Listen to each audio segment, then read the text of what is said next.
उपेंद्र कुशवाहा बिहार की सियासी बिसात का वो मोहरा जो पिछले 40 सालों में 7 से 8 राजनीतिक दलों का हिस्सा रह चुका है, जिन्होंने पार्टियां और गठबंधन बदलने में महारत हासिल कर ली है। आज हम बात करेंगे उपेंद्र कुशवाहा के राजनीतिक सफर की और समझेंगे कि वो एनडीए के लिए कितने जरूरी हैं और एनडीए उनके लिए। उपेंद्र कुशवाहा की राजनीतिक यात्रा 1985 में शुरू हुई थी। दिलचस्प बात यह है कि शुरुआत में वो उपेंद्र सिंह के नाम से जाने जाते थे, लेकिन नीतीश कुमार की सलाह पर उन्होंने अपना नाम कुशवाहा रखा ताकि वो कुशवाहा समुदाय के प्रतिनिधि के रूप में उभर सकें। यूं कहिए कि उनकी पहचान ही उनकी राजनीति बन गई। 1985 से 1988 तक वो युवा लोकदल के राज्य महासचिव रहे। फिर 1988 से 1993 तक युवा जनता दल के राष्ट्रीय महासचिव बने। इसके बाद 1994 से 2002 तक समता पार्टी के महासचिव के पद पर रहे। यहां ध्यान देने वाली बात यह है कि शुरुआती दिनों में वो जॉर्ज फर्नांडिस और नीतीश कुमार की छत्रछाया में राजनीति सीख रहे थे। 2000 में समता पार्टी के टिकट पर पहली बार वो जंदाहा विधानसभा सीट से विधायक बने और 2004 में जब सुशील मोदी लोकसभा के लिए चुने गए तो उपेंद्र कुशवाहा को बिहार विधानसभा में विपक्ष का उपनेता बनाया गया। यह उनके राजनीतिक करियर का एक महत्वपूर्ण पड़ाव था, लेकिन असली नाटक तो अभी शुरू होना बाकी था। उपेंद्र कुशवाहा की राजनीति को समझने के लिए उनकी पार्टी बदलने की कहानी और मानसिकता समझनी होगी। 2007 में पहली बार उन्होंने नीतीश कुमार से नाराज होकर जेडीयू छोड़ दी। उनका आरोप था कि नीतीश तानाशाह की तरह काम कर रहे हैं और कोयरी जाति को हाशिए पर रखा जा रहा है। 2009 में उन्होंने राष्ट्रीय समता पार्टी बनाई, लेकिन महज कुछ महीनों बाद नवंबर 2009 में ही फिर से जेडीयू में शामिल हो गए, क्योंकि नीतीश कुमार से उनके रिश्ते सुधर गए थे। लेकिन ये मेलजोल ज्यादा समय नहीं चला। 2013 में फिर से नीतीश कुमार से उनके मतभेद हो गए। इस बार उन्होंने राज्यसभा से इस्तीफा दे दिया और आरोप लगाया कि नीतीश मॉडल फेल हो गया है और कानून व्यवस्था की स्थिति बेहद खराब हो गई है। मार्च 2013 में उन्होंने राष्ट्रीय लोक समता पार्टी या आरएलएसपी का गठन किया। 2014 में एक बड़ा मोड़ आया। नरेंद्र मोदी की लहर में उपेंद्र कुशवाहा ने एनडीए का साथ दिया, कारकाट से लोकसभा चुनाव जीते और मानव संसाधन विकास मंत्रालय में राज्य मंत्री बने। लेकिन दिसंबर 2018 में फिर से ड्रामा हुआ। वो मोदी सरकार से इस्तीफा देकर एनडीए छोड़कर चले गए। आरोप था कि बिहार के लिए किए गए वादे पूरे नहीं हो रहे हैं। 2019 लोकसभा चुनाव में उन्होंने महागठबंधन का साथ दिया, लेकिन इस बार किस्मत ने उनका साथ नहीं दिया। कारकाट और उजियारपुर दोनों सीटों से हार गए। 2020 विधानसभा चुनाव में महागठबंधन छोड़कर बहुजन समाज पार्टी के साथ गए, लेकिन यह भी काम नहीं आया। तो 2021 में फिर से वो नीतीश कुमार के दरबार में पहुंच गए और अपनी पार्टी का विलय कर लिया। नीतीश ने भी तत्काल प्रभाव से उन्हें जेडीयू के राष्ट्रीय संसदीय बोर्ड का अध्यक्ष नियुक्त कर दिया। हालांकि कुछ समय बाद ही उपेंद्र कुशवाहा के सुर बदले हुए नजर आने लगे। उन्हें शिकायत थी कि नीतीश कुमार पार्टी के मामलों पर चर्चा करने के लिए पर्याप्त समय नहीं दे रहे हैं। कुशवाहा ने यह भी कहा कि पार्टी अंदर से कमजोर हो रही है। फरवरी 2023 में उपेंद्र कुशवाहा ने फिर से पलटी मारी और जेडीयू से इस्तीफा देकर राष्ट्रीय लोक मोर्चा यानी आरएलएम पार्टी बनाई और 2024 में फिर से एनडीए में वापस आ गए। वो इस बार का विधानसभा चुनाव भी एनडीए के साथ ही लड़ रहे हैं। अब सवाल यह है कि इतनी पार्टियां बदलने के बावजूद उपेंद्र कुशवाहा की अहमियत क्यों बनी रहती है? तो इसका जवाब है कुशवाहा समुदाय, जिसे कोयरी जाति कहते हैं।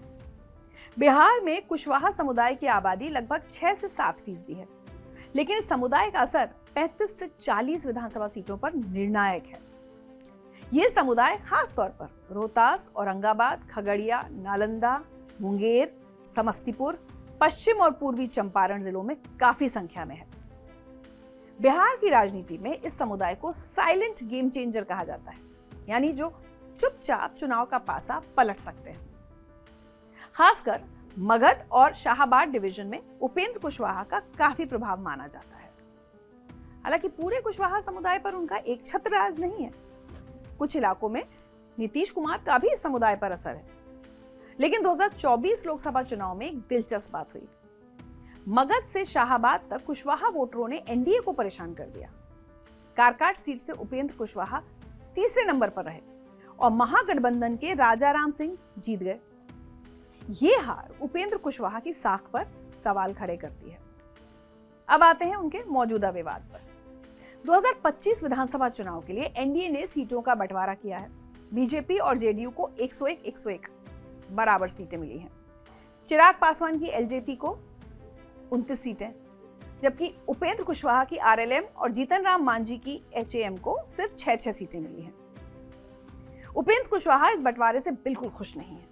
खासतौर पर वैशाली जिले की महुआ सीट को लेकर उनकी नाराजगी ज्यादा है।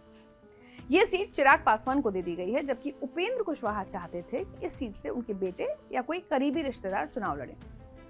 दिनारा सीट को लेकर भी विवाद है। 14 अक्टूबर की रात को उपेंद्र कुशवाहा की केंद्रीय मंत्री नित्यानंद राय, उप मुख्यमंत्री सम्राट चौधरी और दूसरे नेताओं से सुबह 5 बजे तक लंबी बैठक हुई, लेकिन बात नहीं बनी। बैठक के बाद उन्होंने मीडिया से कहा, इस बार nothing is well in NDA. 15 अक्टूबर को वो दिल्ली रवाना हुए और गृह मंत्री अमित शाह से मुलाकात की। 45 मिनट की बैठक हुई। बैठक के बाद उपेंद्र कुशवाहा ने कहा कि बातचीत सकारात्मक रही है और सब ठीक है, एनडीए में कोई समस्या नहीं है। नाराजगी जैसी कोई बात नहीं होती है, विमर्श का दौर होता है और उसमें जो कुछ भी इशू आता है उसको समय से आदमी सोल्व करता है। और उसी क्रम में एक इशू आया तो फिर हम लोग दिल्ली गए और भारतीय जनता पार्टी के शीर्ष नेतृत्व से मुलाकात हुई, माननीय गृह मंत्री जी से और राष्ट्रीय अध्यक्ष जेपी नड्डा साहब से मुलाकात हुई और उसके आधार पे अब कोई कंफ्यूजन नहीं है। मतलब ऑल इज नॉट वेल से ऑल इज वेल में परिवर्तन हो गया।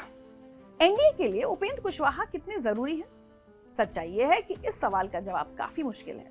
जैसा कि मैंने आपको पहले बताया था, कुशवाहा वोट बैंक बिहार की 35 से 40 सीटों पर निर्णायक है और उपेंद्र कुशवाहा इस समुदाय के एक बड़े नेता हैं। लेकिन दूसरी तरफ यह भी सच है कि पिछले कुछ चुनावों में उनकी साख लगातार गिरती हुई दिखी है।